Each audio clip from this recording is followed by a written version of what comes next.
Voici la 6e génération du best-seller Volkswagen, la Golf.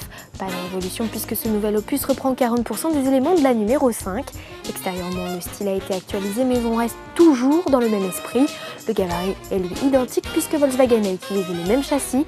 Au final, l'auto mesure toujours 4,20 m mais gagne 3 cm en largeur pour atteindre le 1,79 m. À bord, pas trop de dépaysement, seul le dessin de la planche de bord et du bloc d'instrumentation change. On note cependant une qualité de finition et d'assemblage en net progrès. Côté transmission, la Golf 6 développe la boîte DSG à double embrayage. Elle est ici associée à un 2 litres TDI de 140 chevaux de nouvelle génération avec rampe commune d'injection. Après quelques kilomètres, on ressent déjà tout le bénéfice de cette technologie. La Golf 6 est plus silencieuse et plus sobre. La consommation baisse de 0,6 litres comparée à la 5 pour tomber à 5,4 litres au 100 km. Un regret, couplé à l'onctueuse boîte DSG, ce moteur ne bénéficie pas du bonus écologique de 200 € réservé à la version boîte manuelle.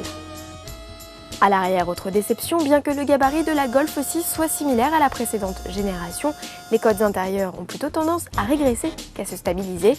On perd ainsi 3 cm en espace au coude et 2 cm au niveau des genoux, mais elles restent acceptables et dans la moyenne de la catégorie.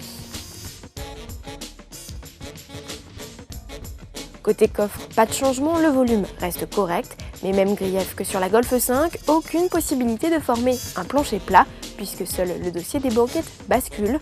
Enfin, sous le plancher du coffre, on retrouve une roue de secours de type galette. Dans sa finition haut de gamme Cara Edition, notre Golf s'affiche à 30 300 €. La gamme Diesel 5 portes débute pour sa part à partir de 20 950 € avec le TDI 110 chevaux, compté à partir de 16 570 € pour le 1,4 litre essence de 80 chevaux.